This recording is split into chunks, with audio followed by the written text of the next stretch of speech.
All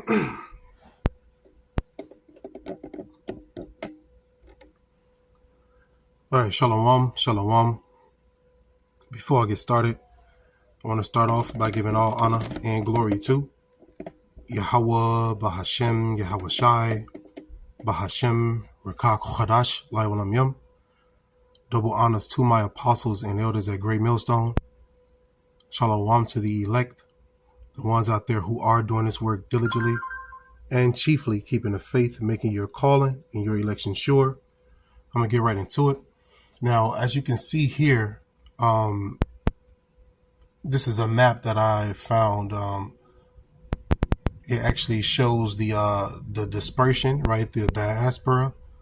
Okay, you can see where we were scattered, through chattel slavery. We were scattered all across these lands. Okay, and that's according to scriptures. Why, the Lord scattered us due to our disobedience, right? And he also scattered us, believe it or not, to be small sanctuaries, in the lands where we were scattered. If you're part of the elect and you're teaching this word, you're a small sanctuary where you were scattered, All right. So the Lord is bringing forth prophecy due to this scatter, right?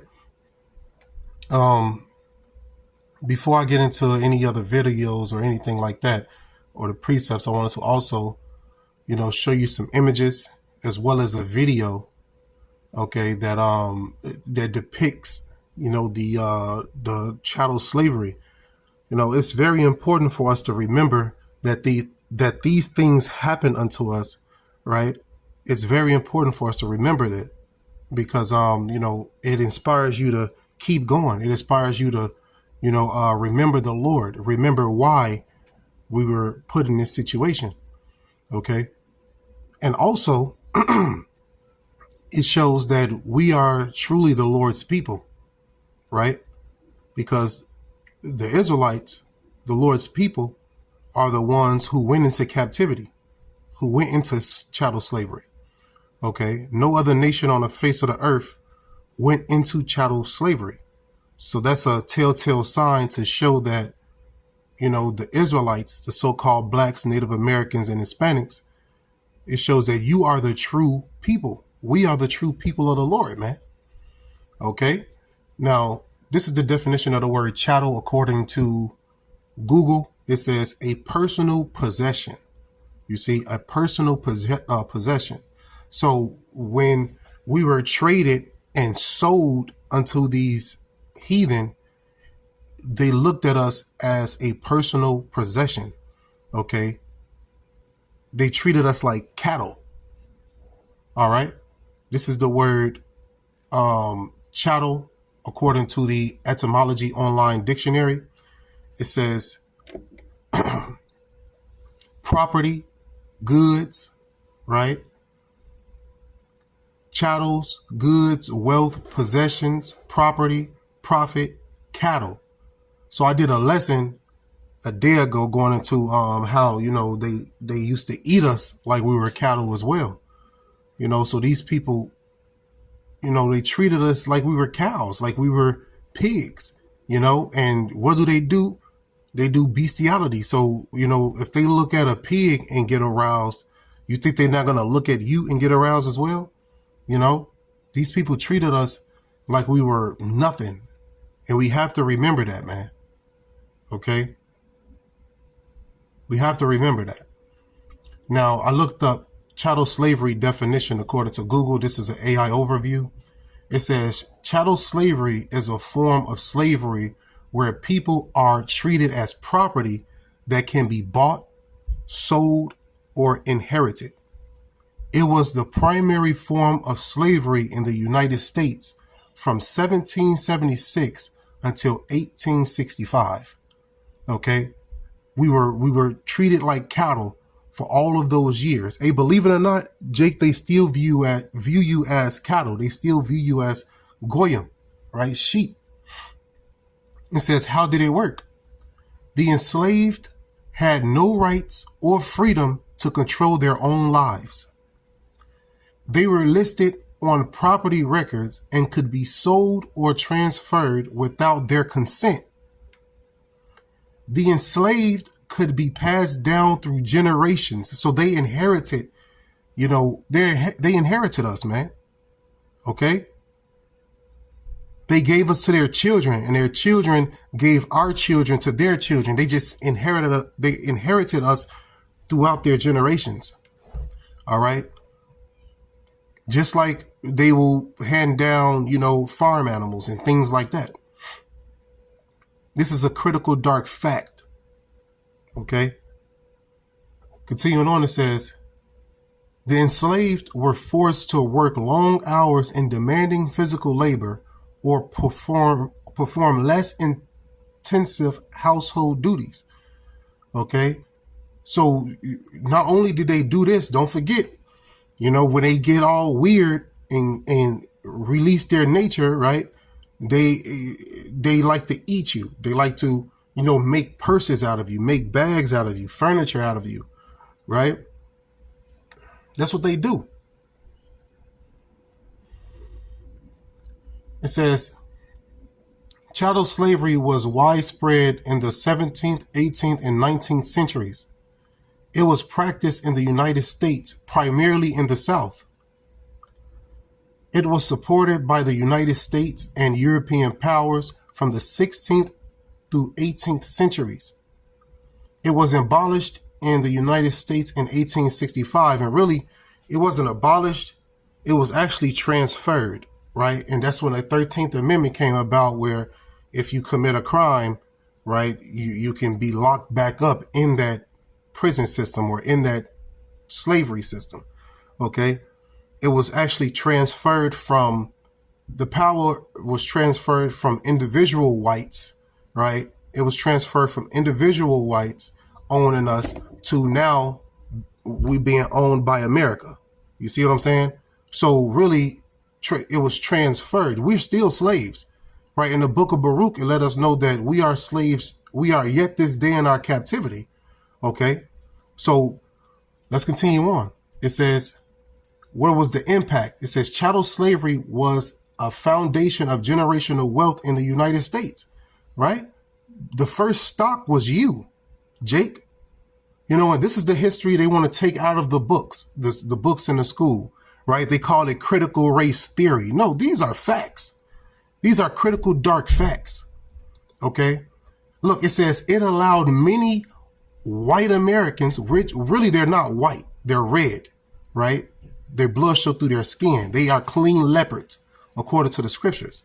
Okay. The word white is a construct, right? The word black is part of a construct, right? You're not black. Your skin is brown. Your hair is black. Okay. It says it allowed many Edomites, right? According to the scriptures, Edom, right? Esau, okay? Adawam, right? In the Paleo Hebrew, it says it allowed many white Americans to take credit for building the nation and economy. All right. So they claim that they did it, but really their slaves did it. Any inventions that Jake came up with, the slave master took credit of it. Right. So a lot of these inventions that you think Esau, Edom created, they didn't. Right. Actually, Jake created that. And this was all prophesied to happen to us because of our disobedience in the book of Deuteronomy chapter 28. All right. It says, Deuteronomy 28 and verse 47, because thou servest not the Lord thy God with joyfulness and with gladness of heart for the abundance of all things. Verse 48, therefore shalt thou serve thine enemies, which the Lord shall send against thee. You see, Jake don't like to comprehend that fact that the reason why these nations came against us is because the Lord sent them against us, right? In hunger, right? Whenever you want food, you don't own any major farms or anything like that. And if you want food, you got to go to your enemy for it. And in thirst, the water, right? And in nakedness, the clothes. You got Jake dying over clothes made by their enemies. It says, and in want of all things, a driver's license. Even if you want to, even if you got to be buried, you got to go to them for it. It says, and he shall put a yoke of iron upon thy neck until he have destroyed thee, right? And our people are destroyed, what? For the lack of knowledge, right? They don't know who they are. They were dispersed. Okay. And when you go into that word disperse, or diaspora. Diaspora. Okay. It says the dispersion or spread of a people from their original homeland. You see, so the Israelites were dispersed from their original homeland and transferred to all these different lands that you see here, right? Okay, on this map, like we were transferred like cattle, like merchandise. Okay. Now, this is the definition of the word diaspora according to the Etymology Online Dictionary. It says dispersion, all right, to scatter about. Okay, so when we look at the book of James, right, let me go to the book of James, chapter 1. This is how you know this truth is only for the ones who were scattered, right? Or you can say the elect, right, in this time. Okay, but James chapter 1 and 1, it says, James, a servant of Yahweh and of the Lord Yahweh Shah Hamashiach, who the world ignorantly calls Jesus, to the 12 tribes which are scattered abroad, right? Which are scattered abroad. What do diaspora mean? It means to scatter about. So this is what the nations have done unto us. You know, they scattered us, right? So that way they can be able to control us better. All right. If you divide, you conquer. All right. And that's what they think. It says to scatter, right? They divided, gave us different bywords and proverbs, you know, that now we call ourselves by. But really, we are Israelites. Really, we come from a royal seed line, come from the seed line of Abraham, Isaac, and Jacob. But guess what? Through this disbursement, the knowledge was destroyed because the Lord even said it. Well, we shall discontinue from our heritage. Matter of fact, what's that? Jeremiah 17 and 4. Okay. It says, Jeremiah 17 and 4, and thou even thyself shall discontinue from thine heritage that I gave thee. So while we were scattered by these nations, our people picked up on the ways of these nations too as well, serving their gods, right? That's why under the sub-Sahara slave trade, we were put into slavery under the Muslims, okay? And you know, and during the transatlantic slave trade, we were put in slavery under the Christians. All right. Shalom, shalom to everybody who's watching. The brother GMS in his likeness posted a precept, Jeremiah 50 and 33. Thus saith the Lord of hosts, the children of Israel and the children of Judah were oppressed together, and all that took them captives held them fast. They refused to let them go. Right. So Southern Kingdom went into captivity and Northern Kingdom. Believe it or not, Northern Kingdom went into captivity first, right? And then Southern Kingdom went into captivity. And throughout history, you can see how things typically happen to Northern Kingdom first before it happens to the Southern Kingdom, right? So you got ICE, which is a group out there rounding up the Northern Kingdom. That's a group, or a similar group is going to do the same thing to Southern Kingdom too as well.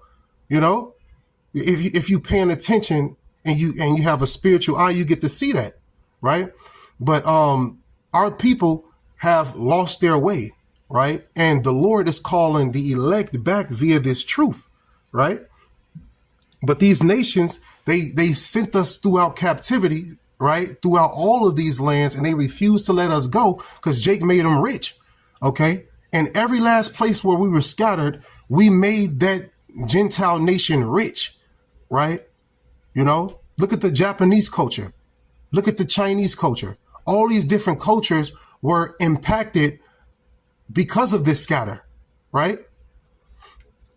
You know, so Jeremiah chapter 17 and verse 4, and thou even thyself shalt discontinue from thine heritage that I gave thee, and I will cause thee to serve thine enemies in the land which thou knowest not. For ye have kindled a fire in my anger, which shall burn forever. Now this goes into a long dispensation of time, right? Because now the Lord has what? Thoughts of peace towards us instead of thoughts of, captivity and thoughts of wickedness towards us. Like it says in Jeremiah chapter 29, verse 11. All right, I'm not going to get it. You can get it yourself. Okay, but for the sake of time, I'm going to keep moving forward. So now under these nations, Jake was forced to serve them harsh punishments, man. You know, being whipped, being raped, being put to death, right? You know, Now, I'm going to get this quick video real quick. Hold on. Let me see if I'm... Oh, here go another precept right here. Those who've been in this truth, you know this already, you know, and it's always new people coming in, you know, so this is for, you know, this is like a review for you or, you know, for the new people. Take notes, man. This Deuteronomy 28:68, and the Lord shall bring thee into Egypt again with ships. Now, if you go into this word Egypt, it means bondage, right? According to Exodus 20:2, Egypt means bondage. All right. So the Lord said here, I will bring thee into Egypt again with ships, right? By the way whereof I spake unto thee, thou shalt see it no more again. So we didn't see our homeland again. All right. You know, a nation devour our land in our presence. Talking about those fake people over there, those fake, you know, Jews. Okay. It says, and there ye shall be sold unto your enemies for bondmen and bondwomen, and no man shall buy you. You go into this word buy, it means to redeem. So you had our people marching, right? You had Martin Luther King having our people take milkshakes to the face and shit. You had our people just going in circles. And the definition of insanity is doing the same thing over and over and over again, expecting a different result. So our people are insane, right? They constantly go to a nation that cannot save them, and they refuse the truth. Okay? They refuse the truth, you know? But let me go to this video real quick. Then I'm gonna get some more precepts. Fair use, fair use. The transatlantic slave trade remains one of the darkest chapters in human history, as countless men, women, and children were forcefully uprooted from their homes in Africa and transported to the Americas. The conditions on the slave ships were nothing short of horrific. The harrowing journey across the Atlantic was a nightmare of unimaginable suffering and despair for the enslaved individuals. The cramped and filthy conditions on the slave ships were breeding grounds for disease and death.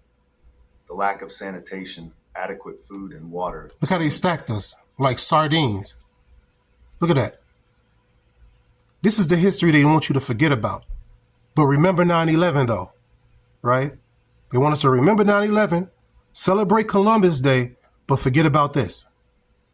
Well, guess what? We will not forget. You know, every chance I get, I'm going to remind our people what they have done. So that way you can get in the spirit to first seek after the Lord and then seek for revenge through the spirit, right? All true men want to see the downfall of their enemies. There's no greater joy, like the scripture says, to see the downfall of the individuals who did this to us, right? These vessels into floating hells. The enslaved Africans were packed tightly into the hold of the ships, often chained together in unimaginable filth and darkness. The stench of sweat, vomit, and excrement hung heavy in the air, while the cries of the sick and dying echoed throughout the cramped quarters. Disease ravaged the captives, claiming countless lives even before the ships reached their destinations. Dysentery, smallpox, and other infectious diseases spread like wildfire, exacerbated by the appalling living conditions. And best believe, man, it was a time where Esau Edom believed that women were bad luck on the ship, right? So what did you think they did to the slaves? Okay, they sodomized them. They ate them. They did any manner of wickedness to them, you know? Because these people are devils, man, and never trust them. The mortality rates on board these ships were staggering, with some estimates suggesting that as many as 1 in 5 enslaved individuals died during the Middle Passage. The brutal treatment of the enslaved Africans by the crew further compounded the horrors of the voyage. Many captives were subjected to physical and sexual abuse. Did you hear that? Many captives were susceptible to physical and sexual abuse. Because I just did a lesson a day ago going into the homoerotic and homoerotic cannibalism that these people innately want to do to you, right? And that's what they did when they captured Jake. They did those wicked things to him, and he's still taking Jake, doing the same thing to him. But it's just not talked about, right? With women and girls particularly vulnerable to the predations of the crew. Nah, he said women and girls. They really want the men, right? That's when you go into that homoerotic behavior. Yeah, they did it to the women too, but the men is who they wanted to dominate, right? You know, they're wicked, man. The psychological trauma inflicted upon the enslaved individuals cannot be overstated, as they endured the cruel and dehumanizing treatment at the hands of their captors. The mental anguish of the enslaved individuals was exacerbated by the uncertainty of their fate. Stripped of their freedom and forced into the bowels of the slave ships, they faced an unknown future in a land far from their homes. The despair and hopelessness of the enslaved Africans, torn from their... He said enslaved Africans. We're not Africans. All right, we're Israelites. Okay?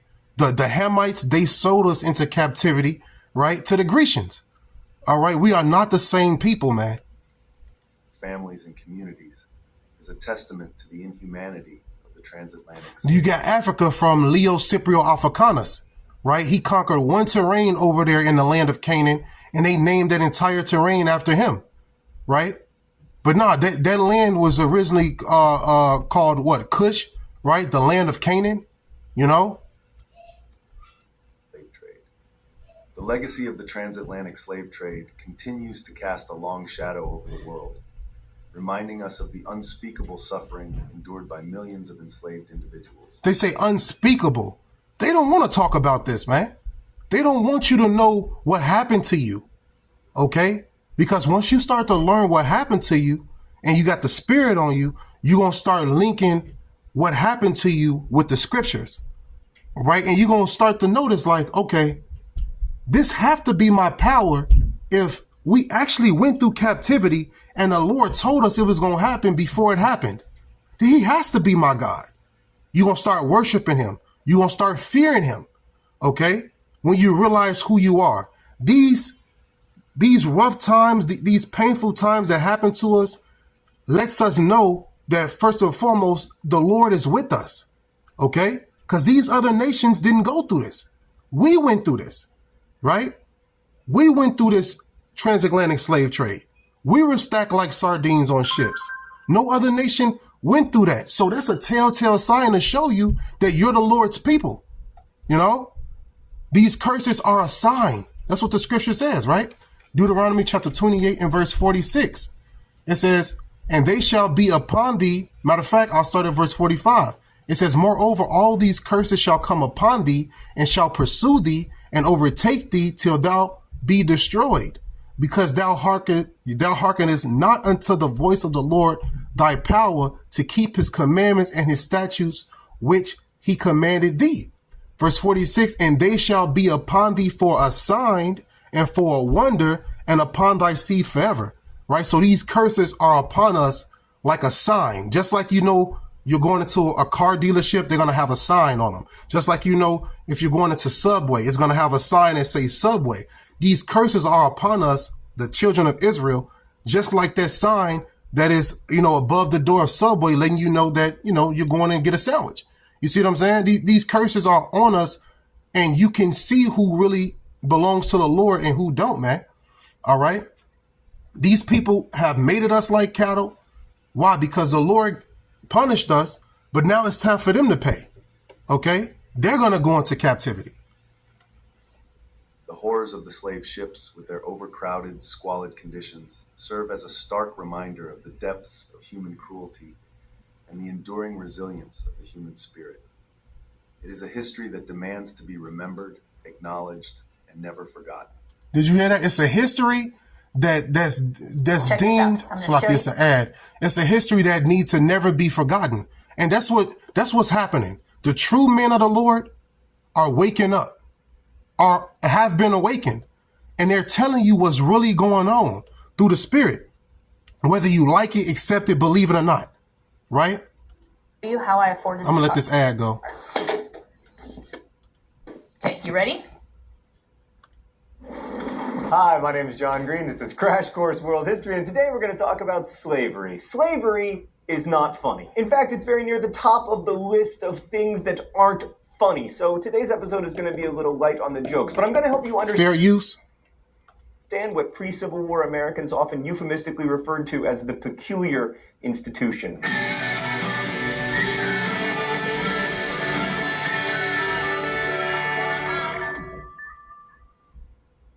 Slavery is as old as civilization itself, although it's not as old as humanity thanks to our hunting and gathering foremothers. But the numbers involved in the Atlantic slave trade are truly staggering. From 1500 to 1880 CE, somewhere between 10 and 12 million African slaves were forcibly moved from... Not African slaves. That they go with that. So they replace Israelites with African or Jewish.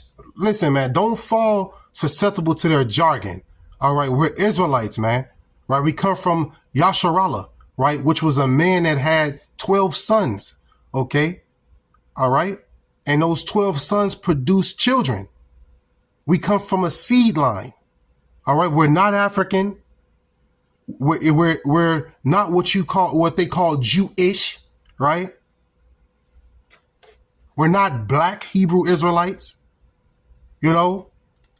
Africa to the Americas, and about 15% of those people died during the journey. I know you're saying that looks like a very nice ship. I mean, my God, it's almost as big as South America, yet not to scale. And those who didn't die became property, bought and sold like any commodity. Where Africans came from... Bought and sold like any commodity, right? Any cows, sheep, all of that, you know? Went to changed over time, but in all, 48% of slaves went to the Caribbean and 41% to Brazil. Although few Americans recognize this, relatively few slaves were imported to the U.S., only about 5% of the total. It's also worth noting that by the time Europeans started importing... Listen, these are just fictitious numbers, man. He say 12. A lot of Israelites, man, were scattered, you know, and it didn't stop. It was just constant voyages, right? If they saying 12 million, it's a damn devil. You got to think about it could be more, right? Don't trust these enemies, man, because we were scattered amongst all of these people. They all had a role in our slavery, right? And I'm not even finna listen to this nigga, man. He think it's funny. He probably an Edomite. His ass gonna be in captivity, man. Hopefully he my slave. This is a article that I found on the internet. It says, what is chattel slavery and how did it dehumanize so-called black people, right? We're not black, okay? It says from the 17th through 19th centuries, 12.5 million, it could be way more, enslaved Africans or Israelites were brought from Central and West Africa to the Americas. The colonial system of slavery, which was practiced in all of the original 13 British colonies, is referred to as chattel slavery. All right. In this system, enslaved people were the personal property of their owners for life, a source of labor or a commodity that could be willed, traded, or sold like livestock or furniture. Okay. This is how they viewed us. They viewed us like livestock or furniture. So what do they do? What do people do to livestock? They eat livestock. You understand? That's why they called us delectable, which means delicious. All right? So when Esau's smiling at you at the job, that man might be thinking some wicked shit about you. They're wicked. You know? He might wonder what you taste like. This is the paradigm these people view you in. Livestock. Don't go around these people, man. You know, you might end up on a plate. Real talk. It says enslaved people were exploited as unpaid labor to build the British colonies and the new American nation. Enslaved labor cleared forests, raised bridges, and built ships and mansions, including the White House. You see? We built everything. It says it was common to see enslaved Africans, Israelites, toiling in port cities, right? That's why they call a Puerto Rican, or Puerto Rico means what? A rich port, okay? So that's what if you still calling yourselves Puerto Ricans, right, instead of Ephraim or what is that? Ephraim, Aparium, which means he is fruitful, right? I believe so, if I'm not mistaken. Aparium, which means he is fruitful. Ephraim. All right, that's your real name, your biblical name. Okay, but Puerto Ricans is means a rich port. All right. So you got to return back to your biblical name. Okay. Let's continue on. Wait, hold on. Salakia.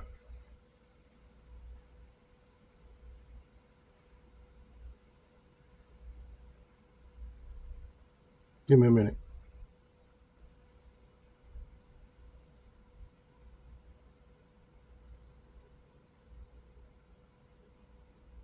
Okay, Con. Let's continue on. It's a lot of stuff to remember. Some things you forget. You just got to go over it again. That's why this truth is beautiful. You just constantly learning. And we in these weak ass vessels, right? So we forget things. So you go over it. So it's just you constantly learning. You constantly, moving through the faith, moving through the truth, right? So yeah, Aparium is Paleo Hebrew for Ephraim, which means he is fruitful. So you're not Puerto Ricans, okay? Where was I? It says enslaved labor cleared forests, raised bridges, and built ships and mansions, including the White House. It was common to see enslaved Israelites, not Africans, toiling in port cities, factories, and on large plantations and modest farms. Okay? Enslavers had complete control over their bodies and lives of those they enslaved. All right? They had complete control over you. Okay? Complete control. You had no say-so. They mated you with your mother, your sister, aunties, all of that. If they're treating you like cattle, they mated you with everybody. Why do you think Jake is so freaky and messed up? Right? That's where the term motherfucker come from. Right? All right? They mated us like cattle. They ate us like cattle. They treated us like cattle. Still treat you like cattle. Let's continue on. And this should, if you're a man, this should enrage you. It should put a burning sensation within you to want to get revenge, but you want to get revenge the right way. You don't want to go out and get punk ass guns and all this, try to go against them. You'll never win. A true man will realize the best way to defeat his enemy. And really the best way to defeat your enemy is with this truth, right? That's the best way, because the Lord is going to bring them down way better than we can, way better than you can by yourself. All right. So, and that's what the men of the Lord have realized. We want true revenge upon these enemies, right? So now we're waiting on the Lord, like the scripture says in Zephaniah 3:8. Therefore wait ye upon me. Matter of fact, let me get it. What's that?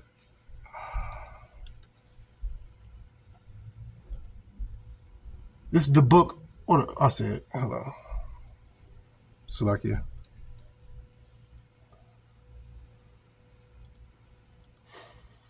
Zephaniah 3:8. Therefore wait ye upon me, saith the Lord, until the day that I rise up to the prey. For my determination is to gather the nations, that I may assemble the kingdoms, to pour upon them mine indignation, even all my fierce anger, for all the earth shall be devoured with the fire of my jealousy. You see, so the Lord is going to do to them worse, do things to them worse than we ever can. All right. The Lord is going to gather them into that land of the valley of decision, right? The land of Jehoshaphat. All right. And he's going to judge them for what they have done unto us. Okay. So we don't have to pick up no guns or nothing. The only thing we got to do is prophesy. We got to study, right? We got to do this work. That's it. We got to study and we got to prophesy. That's the only thing the prophets got to do in this time. Okay. And the Lord is going to fight on our behalf. Just like consider the times in Joshua. It was times Joshua didn't even have to fight. The Lord came down and intervened on his behalf. You see, consider the King Jehoshaphat in that story. The Lord fought on behalf of King Jehoshaphat. You see, so it's certain battles we don't have to fight.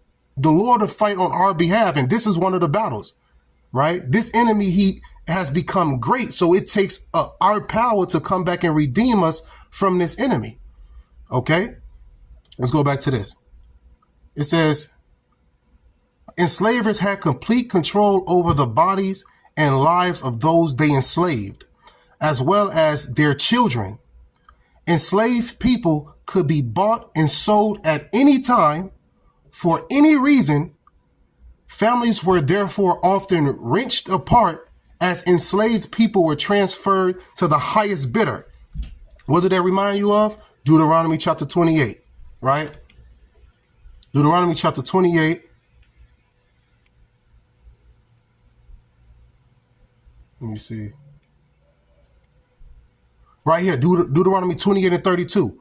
Thy sons and thy daughters shall be given unto another people, and thine eyes shall look and fail with longing for them all the day long. Meaning what? They're going to be taken from you, right? And there shall be no might in thine hand. So this is what happened to us, man, as a people, right? We're linking, that's what we do in this truth. We link up the scriptures with what actually happened, right? This actually happened to who? The Lord's people.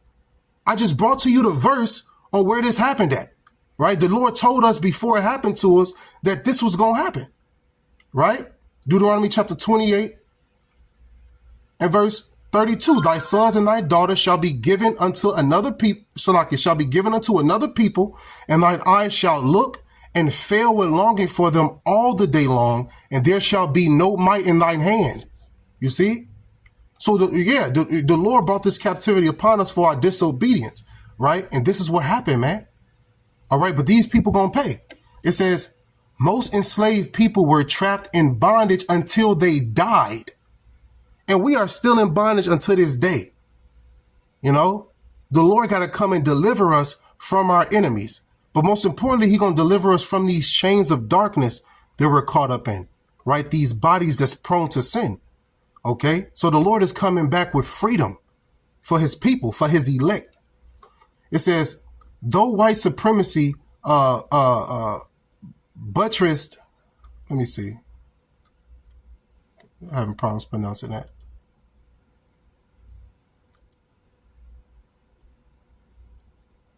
Buttressed. Oh, I pronounced it correctly. Buttressed. It says, of a building or structure strengthened or supported with a buttress. Okay. All right, that really didn't, you gave me the word in a, I'm thinking it's like a supporting system. Okay. It says, though white supremacy buttressed the institution of slavery, right? They support it. Okay. So you got to extrapolate Esau as, man. But I digress. It says, final gain was its archetype. Architect, Salakia. Chattel slavery was one of the most profitable institutions in history. They still profit off of us to this day. The stock market, all of that. They had hundreds upon hundreds of years of free labor, right? And that's why in the Willie Lynch letters, they tell you, congratulations. Thank you for building up our city. Sit back, relax, and let us sell everything to you, right? You can read the Willie Lynch letters yourself, okay? Let's continue on. It says, chattel slavery was one of the most profitable institutions in history, delivering phenomenal wealth and social and political power to certain segments of U.S. society. By 1860, nearly 4 million American slaves were worth some $3.5 billion, making them the largest single financial asset in the entire U.S. economy. Do you see that? When United States used us to build their fortune, to build their reputation that they have now, right? It says making them the largest single financial asset in the entire U.S. economy, worth more than all manufacturing and railroads combined. You see this? You are worth, to them, you are worth more than all the manufacturing and all the railroads combined. Okay? So that's why they got to keep doing what they doing to us, man. It says, slavery predominated in the South, where the plantocracy built Southern economies on the backs of enslaved labor as they endured punishing work in the cotton, sugar, and tobacco fields. All right. Prior to the Civil War, there were more millionaires in Mississippi than any other part of the United States, getting rich off of our blood, our sweat, our tears, our pain, you know? It says, though all northern states passed legislation to abolish slavery by 1804, the region remained complicit in slavery. So don't get caught up with, oh, the North wanted to free us. Nah, the North was still complicit in the slavery too. You know, really, the North, they transferred slavery into the government hands instead of, you know, individual slave owners like the South had. Okay. It says, northern factories process products cultivated by enslaved people. Northern timber was used for barrels to transport southern crops. Northern financial firms invested in southern enterprises, and northern insurance companies insured enslaved people. Slavery and its various tentacles commodified black bodies in every fathomable way, in every region and at every stage of their lives, man. Right? That's crazy. It should piss you off, man. The scriptures let us know, surely oppression maketh the wise man mad.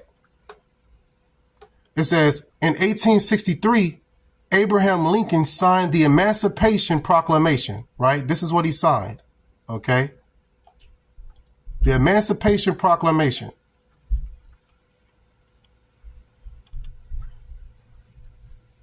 My computer freezing up, Salakia. Okay.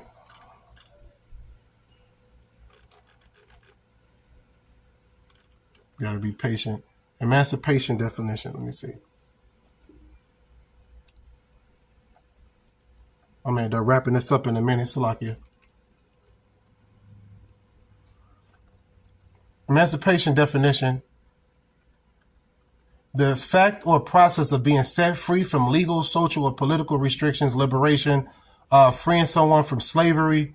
That's not what I'm looking for. Let me see this.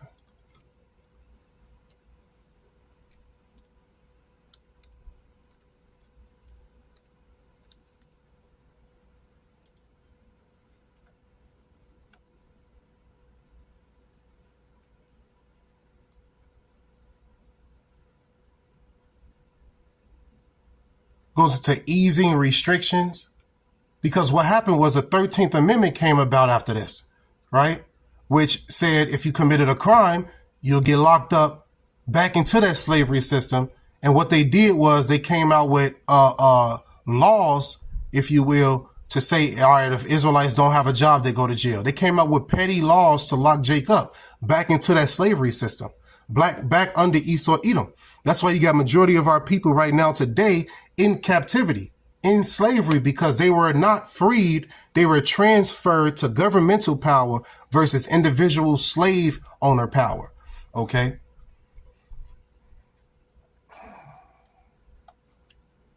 That's how they eased the restrictions from regular slave owners to the government. Now you have birth certificates and social security numbers. Okay. Now, where was I? You see, got that. Oh, right here. Okay. It says in 1863, Abraham Lincoln signed the Emancipation Proclamation, which declared freedom for the enslaved people of the Confederacy. 3.1 million of the 4 million enslaved people in the U.S. at that time, right? It's still people that was down south didn't even know that they were so-called emancipated. Right, the so-called whites had them living the same life that they were living. They didn't know that, hey, freedom didn't reach the South until generations, then generations later. You know, it says in 1863, Abraham Lincoln signed the Emancipation Proclamation, which declared freedom for the enslaved people of the Confederacy. 3.1 million of the 4 million enslaved people in the U.S. at that time. Slavery was finally abolished nationwide with the 13th Amendment to the U.S. Constitution in 1865. Let's look up the 13th Amendment. It was abolished, right? But this is the 13th Amendment. This is what it says.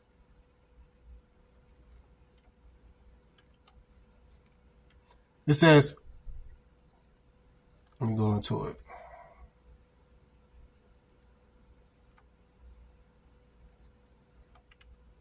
See, I don't need all that extra information. I just need them to just tell me what it says.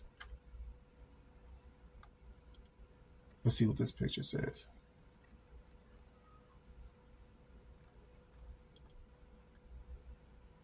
See if I can read that clearly. Salakia.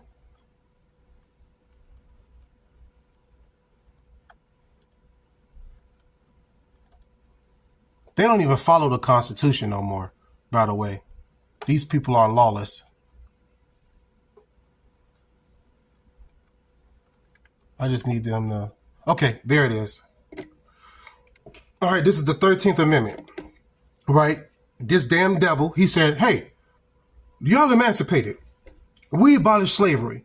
But then immediately this amendment was in. It says, neither slavery nor involuntary servitude, except as a punishment for crime, whereof the party shall have been duly convicted, shall exist within the United States or any place subject to their jurisdiction. So this is letting you know that slavery is abolished except if your ass get convicted of a crime and you go to jail. That's slavery, right? Slavery is still in America. And then, you know what they did? Like I said before, they came out with petty crimes to get you convicted and sent right back to prison. That's why over 90% of the prison houses are filled with Jake. So they didn't abolish anything. They didn't set you free of anything. They transferred you into the state's power instead of individual slave owner power. You see? So don't get caught up in the jargon of Esau Edom. Shalom, shalom to everybody who's watching. This is Brother Kazak Ban Yehawada, Proverbs chapter 14 and 15. The simple believeth every word, but the prudent man looketh well to his going. And that's correct, man. A prudent man, you're seeing all of this BS right before your eyes. You seeing how you still in captivity. You got Jake, you got Israelite women, right? They think they don't know that they're in slavery too. You know, they don't know that they're slaves too. They has forgot that they went into slavery too. You know, they expect the Jake man to have all of this and all of that. But lady, your ass went into slavery too. You just got the better stick, the better end of the stick because you're a woman, you know, and he can bring forth his seed with you. Right. You know, so he a little less harsh on you. You know, but guess what? Your ass a slave too. I don't care how you rise in this kingdom, you still a nigga. And that's for the women. That's for the men too as well. You know? So it lets us know here that neither slavery nor involuntary servitude. That means they control you. That's why in jail, if they tell you to do something, you don't do it, they're going to beat your ass, right? They're going to send in the men in black. If you've been in jail before, I've seen that shit happen. You know, heard of horror stories from these men in black here in Cleveland, right? They send them in there and they'll whoop your ass. You're not, once you get convicted of a crime in America, you are a slave. This is what the 13th Amendment brings out. This haven't been changed. Slavery is still in America, man. Okay? So over here, it says, slavery was finally abolished nationwide with the 13th Amendment to the U.S. Constitution in 1865. So these niggas, right, wicked ass Edomites, he said, yeah, in one breath, yeah, it's abolished. In the next breath, 13th Amendment established. You know, that's why you had Jim Crow laws in place back in the past, where you break one of those Jim Crow laws. Let's do this.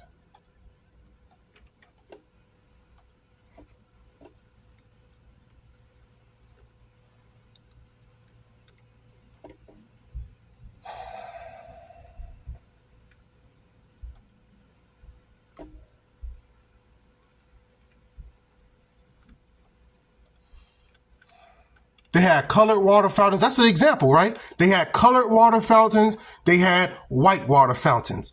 If you drunk from the white water fountain, you were arrested.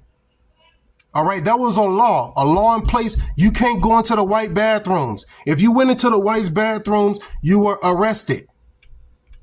All right. It says Jim Crow laws were a collection of state and local statutes that legalized racial segregation, right? So they legalized the racial segregation. So under the 13th Amendment, if you break one of these racial segregated laws, your ass is now a slave and you're back in the system. You see? It says, named after a black minstrel show character, the laws, which existed for about 100 years from the post-Civil War, meaning after, right? Post-Civil War era until 1968, right? So post-Civil War is what, 1863, 1865, all the way up until 1968. You had these type of laws put in place to bring Jake back under the subjection, right? Back under the captivity of Esau Edom via the state, right? Via this corporation, which is America, right? So it says, all right, it says, which existed for about 100 years from the post-Civil War era until 1968, were meant to marginalize Israelites by denying them the right to vote, hold jobs, get an education, or other opportunities. This is post-Civil War, okay? It says those who attempted to defy Jim Crow laws often faced arrest, fines, jail sentences, violence, and death, okay? You know? It says the roots of Jim Crow laws began as early as 1865. I'm a historian, and here's what you need to... Look at that. Wait, hold on. Let's link it up, right? It says the roots of Jim Crow laws began as early as 1865. I just read to you right here that 1865 is when the 13th Amendment came into play. Right? So you see it yourself. I'm not making this up. The prophets before is not making anything up, you know? The roots of Jim Crow laws began as early as 1865, immediately following the ratification of the 13th Amendment, which abolished slavery in the United States. So they say it's abolished immediately after, boom, here go the 13th Amendment. Boom, here go the Jim Crow laws. All y'all back into slavery again under the country. It says black codes. Black codes were strict local and state laws that detailed when, where, and how formerly enslaved people could work and for how much compensation. The codes appeared throughout the South as a legal way to put black citizens into indentured servitude, to take voting rights away, to control where they lived, right? It's called redlining, and they still do that to this day, right? That's why you see Jake in the predominant areas where they at, and then you see Edomites in the other areas where they at. It's called redlining, right? I'm gonna go back to that.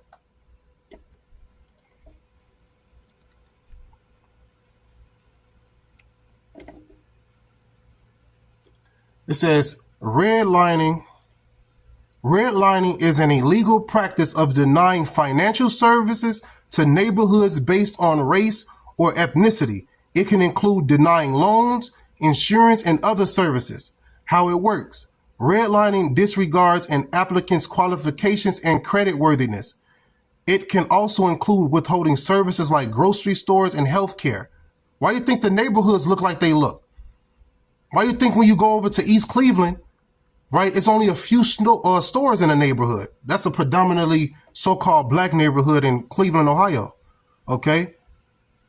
But that's not the only place in the United States that look like that. What is the coincidence that all of our hoods, all of our neighborhoods look exactly the same? You know, they look exactly the same. Without good food, without grocery stores without adequate health care. They all look the same. It says redlining can be based on race, color, national origin, or other prohibited characteristics of the residents of an area. It says the term redlining originated in the 1920s and 1930s with the U.S. government's home ownership programs, right? So this is what they done, man. All right. And they continue to do these acts to us, man. All right. It's not done away with. No, we're still slaves, man. All right. It says to take voting rights away, to control where they lived and how they traveled, and to seize children for labor purposes. Okay.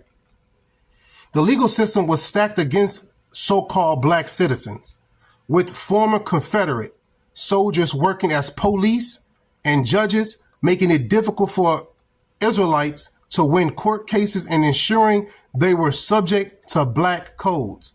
These codes worked in conjunction with labor camps for the incarcerated, where prisoners were treated as enslaved people. So hence the title chattel slavery, because it didn't just stop.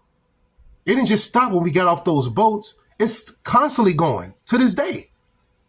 It's March 6, 2025, 3:28 p.m. where I am. Chattel slavery is still going on, right? But it's just under a different mask now, right? It's under you're going to prison, okay? No, that's slavery, all right? That's the whole business of slavery. Prisoners call jail what? The chain gang. You see? That's another word for prison, the chain gang. And they had the chain gang down in the South because you had slaves working on the plantation, and that particular plantation chained all the slaves together to prevent slaves from running. You know? It says these codes worked in conjunction with labor camps for the incarcerated, where prisoners were treated as enslaved people.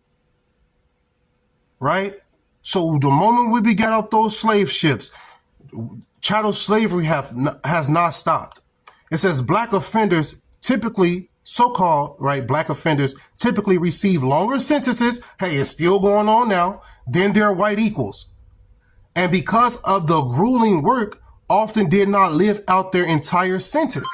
You see, so they end up dying during the prison sentence because of the grueling work that they had to do, right? And that's still happening to this day, Jake. Majority of our people are locked up in captivity still. And then the ones who are out, the police shooting down in the streets.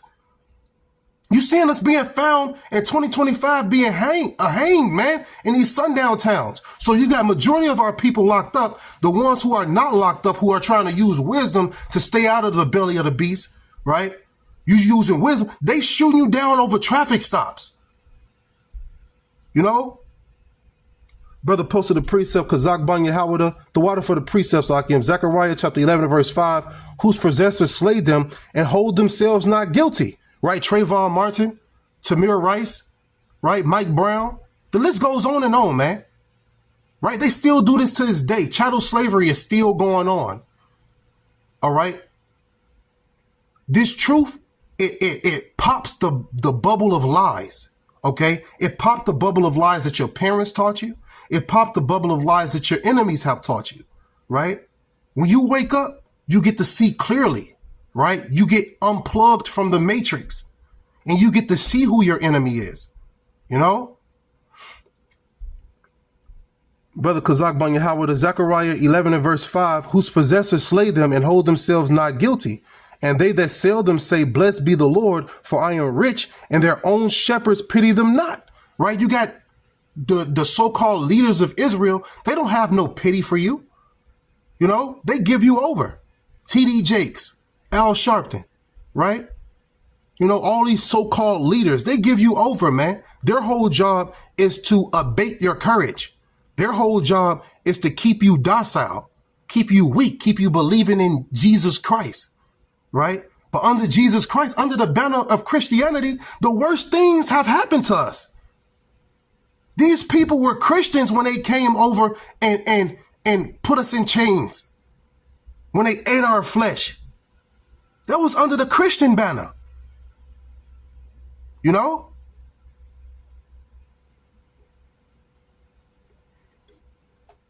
That was under the Christian banner, man. These things happen to us. Brother posted precept, Kazak Banya Howard, 2nd Ezra chapter 15, verse 21. Like as they do yet this day unto my chosen, so will I do also, and recompense in their bosom, thus said the Lord power. Right? And the Lord is going to pay them back for what they have done unto us. Okay? 2nd Ezra chapter 15 and verse 22. My right hand shall not spare. Who's that right hand? Yahweh Shah. Right? He will not spare. He will not spare the sinners, and my sword shall not cease over them that shed innocent blood upon the earth. So the Lord is coming back to destroy their ass, man.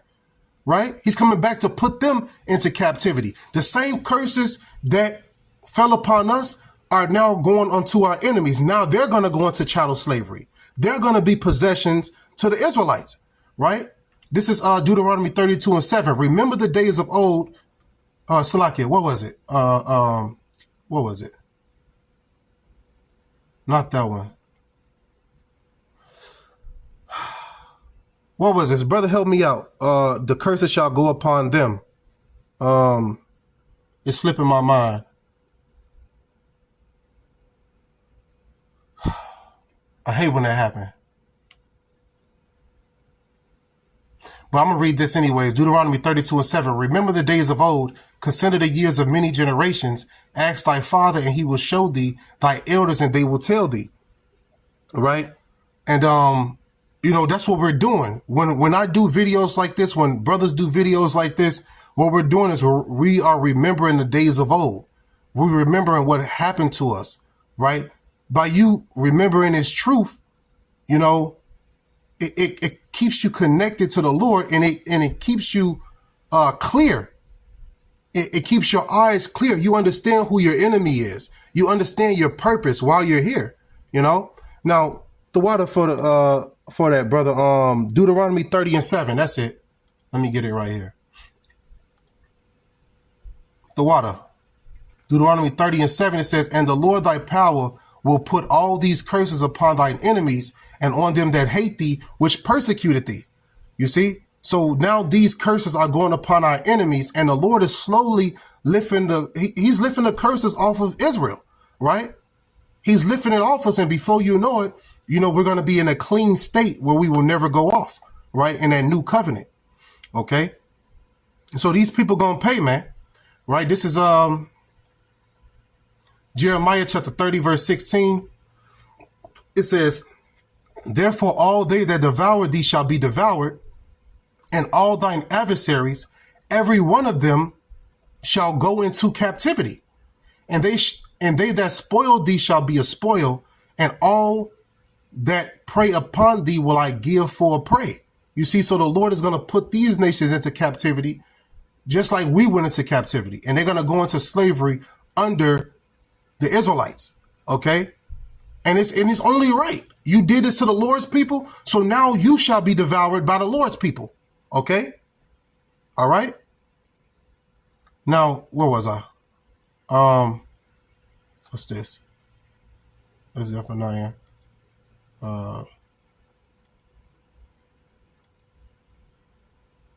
Revelation chapter 13, verse 9. If any man have an ear, let him hear. Verse 10, he that leadeth into captivity shall go into captivity. See, that's 1 + 1 = 2. You led someone into captivity, you shall go into captivity. He that killeth with the sword must be killed with the sword. Here is the patience and the faith of the saints. So yeah, you put us into captivity. You put us into slavery on slave ships. This is what you did unto us. But guess what? You're going to go into slavery now. It's your time to pay, right? You're going to go into chattel slavery where you're looked at as a commodity. Okay? Look at Jake with the yoke on his neck, man. The Lord shall put a yoke of iron upon thy neck until he have destroyed thee. That's a yoke of iron. You see? You can't make this up. Look what they did. They came and hunted us, man. Ate our flesh. Sodomized us. And these people got to pay. The scriptures let us know to what? Reward her double, right? what's that? Revelation 18. Book of Revelation, chapter 18 and verse 4, it says, and I heard another voice from heaven saying, come out of her, my people. Now, this is happening spiritually right now, right, with the truth, but it's also going to happen physically when the elect depart via those chariots out of Babylon, right, being delivered from those nukes. Okay, Revelation 18 and 4, and I heard another voice from heaven saying, come out of her, my people, that ye be not partakers of her sins, and that ye receive not of her plagues. What's one of the major plagues that's coming? Zechariah 14 and 12.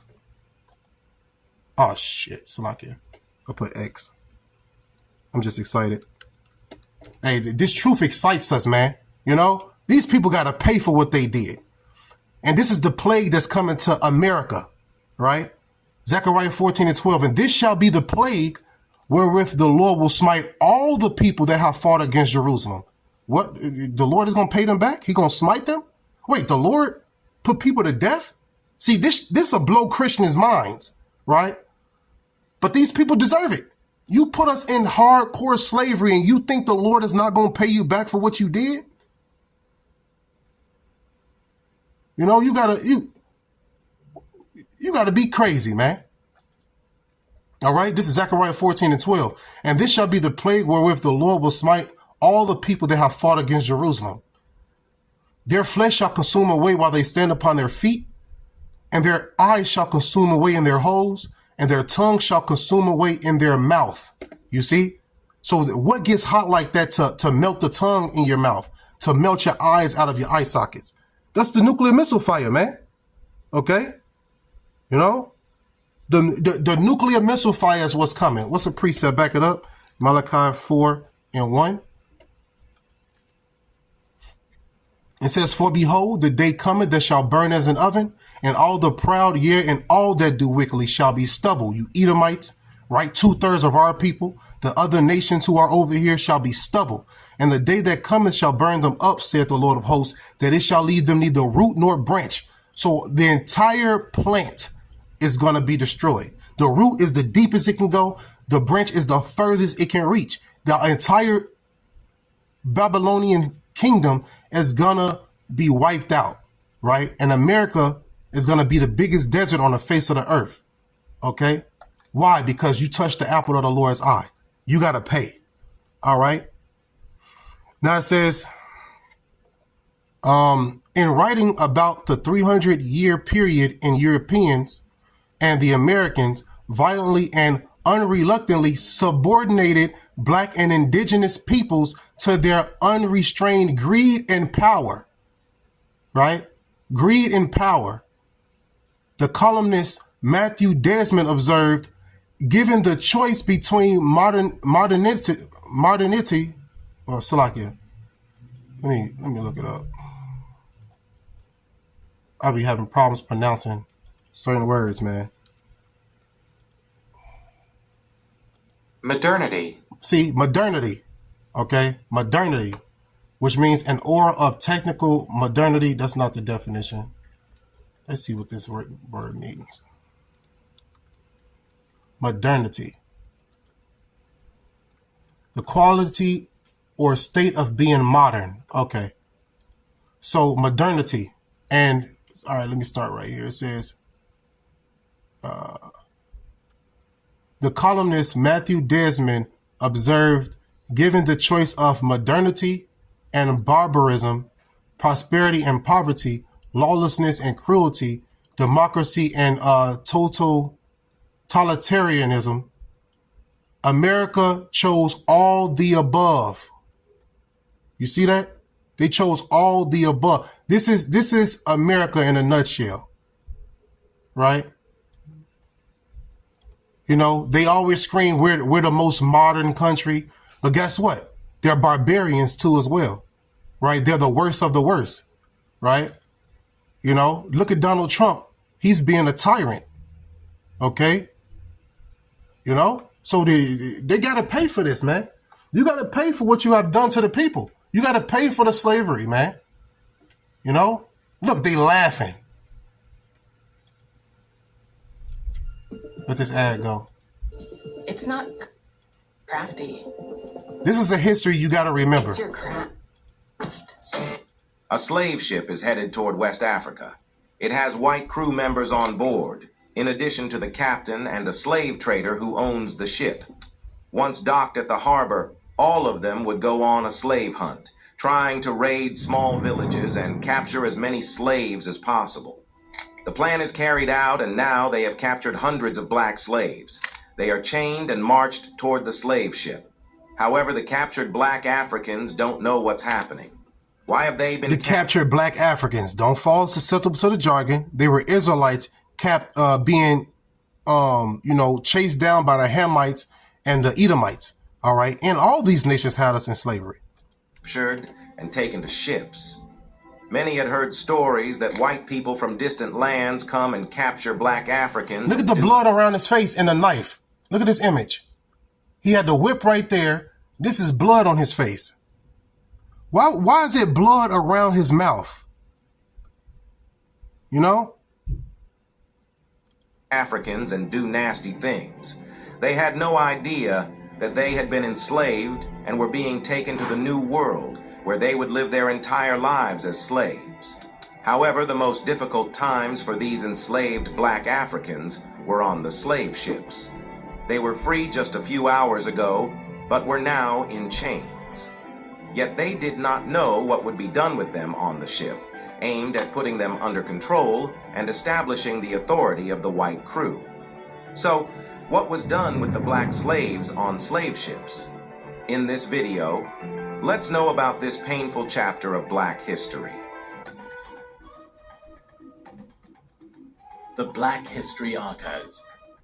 The Atlantic slave trade began in 1526, when the Portuguese first brought African slaves to colonial Brazil. This practice quickly spread as merchants from Spain, Britain, France, Denmark, and the Netherlands recognized the immense profits to be made. They eagerly joined the trade, brushing aside any moral or ethical concerns in favor of the wealth it brought to their nations. Do you see that? And the fortunes amassed by the traders involved. From the 16th to the 19th century, this tragic period saw about 12 million Africans who were living peaceful lives, violently uprooted from their homelands, stripped of their identities, and treated as mere commodities for economic exploitation. Many of those captured in this brutal system became part of the transatlantic slave trade, a vast network connecting Europe, Africa, and the Americas. The journey from Africa to the Americas, known as the Middle Passage, was nothing short of a nightmare. During the 16th and 17th centuries, this harrowing voyage could take up to 6 months. However, advancements in... So imagine that. You on a ship in the dark for 6 months.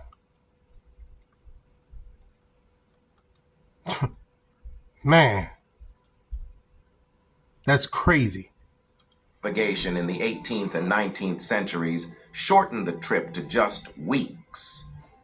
This increase... I remember I went to this museum here. No, it wasn't here. It was in Florida, because I was doing, like, when I was like 18 years old. I was on this like little college trip or whatever, and I sat in this museum, and they had an actual slave ship inside the museum, and the Spirit had me go into the slave ship, and I sat down and I looked outside the window, and you know, when I looked outside the window, I imagined water being there, right? Because I was in the bottom of the ship. I imagined water being there. But then I looked up and I seen city buildings, right? You see the city. And I'm like, wow. You know, that was an eye opener for me. Because when I looked out that window, I was probably on a slave ship like that, looking out the window and seeing, you know what I'm saying, the water there. But now I looked out that window and we're enslaved in these cities, man. You know? And it was just a wild vision that the Lord showed me right there. Like, damn, yeah, you was enslaved. You was probably right at the bottom of the ship looking at the water. Now you enslaved and looking at the city. You know, that's crazy, man. Inefficiency only escalated the volume of human cargo, men, women, and children who were seen not as people, but as goods to be sold to plantation owners in the New World. The horror began even before the ships set sail. Captured and kidnapped from various regions across Africa, these individuals were gathered in coastal port cities, often after enduring long, brutal marches shackled together in what was known as slave trains. These captives, from diverse backgrounds and speaking different languages, had never seen the ocean or boarded a ship. The terror they felt upon encountering these massive vessels, which would soon become their prisons, was unimaginable. Once they reached the port cities, the captives were marched onto the ships and confined below decks. Olaudah Equiano, a former slave who later became a key figure in the abolition movement, vividly described his traumatic experiences on a slave ship. He recounted his initial confusion and terror, unsure whether the white men intended to kill or consume him. On board, he saw countless other Africans, all chained together, their faces etched with sorrow and despair. The fear was so overwhelming that he fainted at the sight. The conditions on these ships were beyond horrific. The chains that bound the enslaved Africans cut into their skin, making any movement excruciatingly painful. Death was a constant companion on these voyages, with many captives succumbing to disease, starvation, or sheer despair. The dead were often left among the living for hours or even days before being thrown overboard. The stench of death and disease permeated the lower decks, further weakening the health and spirits of those who survived. Men and women were typically segregated into different compartments, creating an environment rife with abuse, particularly against women. Sexual violence was tragically common, as female slaves were subjected to rape and other forms of abuse by the sailors and crew. Not just female. This abuse was rarely discouraged unless it disrupted the voyage. Here's a reminder to please support us so we can make more videos for you by subscribing to our channel and giving the video a like. We want to build a strong community, and we need your support. Let's continue now. In most cases, the captured slaves belonged to the same village and knew each other. To make their experience... And you can see that in, what's that, Roots? They gave you an example of that you can watch the movie Roots. Worse, crew members would discover which woman was the wife of which man. After this, they would separate them, leaving the man worried about his wife. Then, the woman was taken to the men's compartment and sexually abused before all the men. This was a way for the crew to establish authority and to show they could do whatever they wanted. Worst acts were committed before children to ensure they absorbed the fear forever. Do you see that? These people wicked. John Newton recounted a particularly disturbing incident in which one of his crewmen brutally assaulted a pregnant woman on board, doing so in plain view of the entire quarterdeck. Any sign of resistance or disobedience was met with brutal punishment. One of the most common forms of torture was the use of thumb screws, devices designed to slowly crush the victim's thumbs and inflict maximum pain. This cruel treatment showed the complete dehumanization the enslaved Africans endured on these floating dungeons. Even though enslaved individuals were seen as profitable assets by the crew, they were subjected to severe starvation, receiving only meager portions of food. The dreadful conditions on board, coupled with relentless abuse and the constant dread of an unknown fate in a foreign land, drove many to the brink of despair. Overwhelmed by their circumstances, some sought any opportunity to end their lives. After enduring such horrors, it was difficult for them to imagine that life in a new land could be any better. They threw themselves overboard. It's a lot of Israelites bones that are in the at the bottom of those seas, man. In their relentless pursuit of profit, slave traders packed ships far beyond their intended capacity. That's crazy. They stacked us like sardines on top of each other. Designed to carry hundreds, these vessels were often overloaded with thousands of captives, crammed so tightly that they had scarcely any space to move, sit, or sleep. The conditions were so cramped that basic necessities, like buckets for waste, were often inaccessible, forcing the enslaved to endure their own filth. The notorious Brooks slave ship, for example, illustrated these inhumane conditions, and its detailed diagrams later became powerful evidence against the slave trade. Olaudah Equiano, a former slave who became a prominent abolitionist, shared a harrowing account of his experiences aboard a slave ship.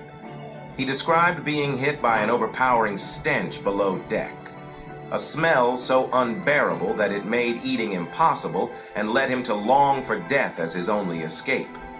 Defying the crew often brought severe consequences. Those who refused to eat, attempted escape, or showed any signs of resistance were typically subjected to brutal floggings. Equiano himself was severely flogged for refusing to eat and held down by 2 men while a third lashed him mercilessly. Rebellions, though rare, were met with extreme violence. Desperate captives, feeling they had nothing to lose, sometimes rose up against the crew, only to be brutally suppressed by cannon fire, muskets, and further bloodshed. Captives were allowed on deck only when the weather permitted. Otherwise, they were forced to endure the suffocating heat and stench below deck, packed in with hundreds of others. For many, it felt as if they were buried alive. The unsanitary and oppressive conditions on these ships created breeding grounds for disease. Overcrowding, combined with the stifling heat, led to profuse sweating and air so foul that it was barely breathable. Dysentery, or the flux, was particularly deadly, and outbreaks were a constant fear. A former ship surgeon once compared the blood and mucus-covered rooms to a slaughterhouse. Maintaining the health and survival of the enslaved individuals during the voyage was crucial for the ship's profitability. Crew members would go to great lengths to ensure the captives ate, resorting to flogging and other punishments to enforce compliance. Consider the chilling account of an enslaved individual aboard the Loyal George. I really truly believe that your job should fuel the life that you want to live. That's why I became a doctor of optometry. Salakia. A ship that made the brutal journey across the Atlantic to Barbados in 1727.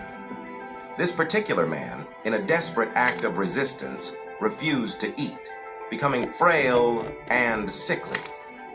Captain Timothy Tucker, alarmed that this act of defiance might incite the other 200 captives on board, resorted to extreme measures. He commanded... I got a brother posted a precept on the comment board, Kazak Banya Hawada. Ecclesiastes 1:18, for in much wisdom is much grief, and he that increases knowledge increases sorrow.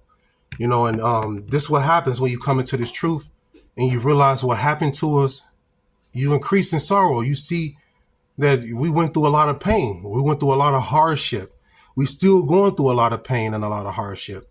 But the Lord is going to come back and deliver us from this pain. But this pain is needed to be felt, you know, so it can urge you to return back to the power, you know, who caused these things to happen to you, you know. So in much wisdom is much grief. These people who are out here smiling and thinking shit is a game, they don't have no wisdom. The scripture says, surely oppression maketh a wise man mad, and a gift destroyeth the heart. So if you're really wise out here, you will be mad. If you're an Israelite man, you wouldn't be always smiling all the time because you got a lot of wisdom in your head that you're thinking about. You're thinking about these times that happened to us. You're thinking about, you know, all of the great, the murder, the pain that these people have caused to us, man. So you won't really got time to be smiling, you know?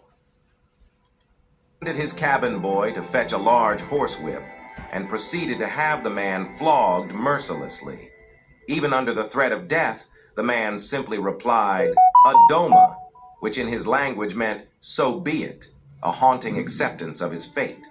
The practice of throwing enslaved individuals overboard was a horrifyingly common occurrence during the Atlantic slave trade. This brutal act allowed ship owners to file insurance claims for each drowned person. Typically, Captives were cast into the sea when they became severely ill or were near death, as insurance policies did not cover sickness. Drowning, therefore, became a tragic last resort for slave traders looking to protect their profits. However, in some cases, slaves were also thrown off of the ships when the weight of the ship was too much. In their greed, slave traders would cram the ship, but this brought threats of sinking. Yet, if they threw the slaves, those who had invested in the voyages would doubt that slaves were not captured in the first place. Therefore, a horrific act was done. Before throwing slaves in the ocean, their ears were dismembered. These ears would be shown to the investors that slaves were captured but had to be thrown for safety. After enduring 6 to 8 agonizing weeks aboard the slave ship, the surviving captives finally reached a port in the Americas. Olaudah Equiano, who survived this horrific ordeal, described the initial terror that gripped the enslaved people, many of whom feared they were to be eaten. Their Did you fears hear that? were somewhat Many who feared that they were to be eaten. These people ate us, man, and they still do. alleviated when older slaves, brought by the slavers to reassure the new arrivals, explained that they were destined for labor, not consumption. Wow. This was the fear, the widespread fear that they were going to eat us. But they had to be comforted by other slaves who were taken. They had to be comforted and told that they were there for labor and not to be consumed. They look at us like as livestock, man. This small relief did nothing to change the grim reality that lay ahead. A life of enslavement, where their humanity would be routinely disregarded. Did you know such events took place on the slave ships? Do you think that they would teach this part of history in schools? They did at one point in time, right? They taught us about, slavery and things like that. But this younger generation, they're not teaching them. They're trying to hide the history from them, But videos like this and countless other videos that are being done by the true men of the Lord, it keeps the truth out there, right? It keeps it keeps the real out there, not the fake, the fabricated stories, not the critical race theories. No, the facts. This is what happened to us, man. All right. Chattel slavery happened to us. The things that were done to us in chattel slavery happened. All right. So hopefully this was edifying, man. I'm going to end it by giving all honor and glory to Yahweh, Bahashem, Yahweh Shai, Bahashem, Harakach, Chadash, Laiwalam Yum. Double honors once again to my apostles and elders at Great Millstone. Shalom once again to the elect. Don't let your sins weigh you down. Don't let your iniquities lift up themselves. That's what they want to do. It's our job to repent and keep it moving through the spirit and power of Yahweh Bashem Yahweh Shai. Shalom Yasharallah. On to the next one. Abba Babal.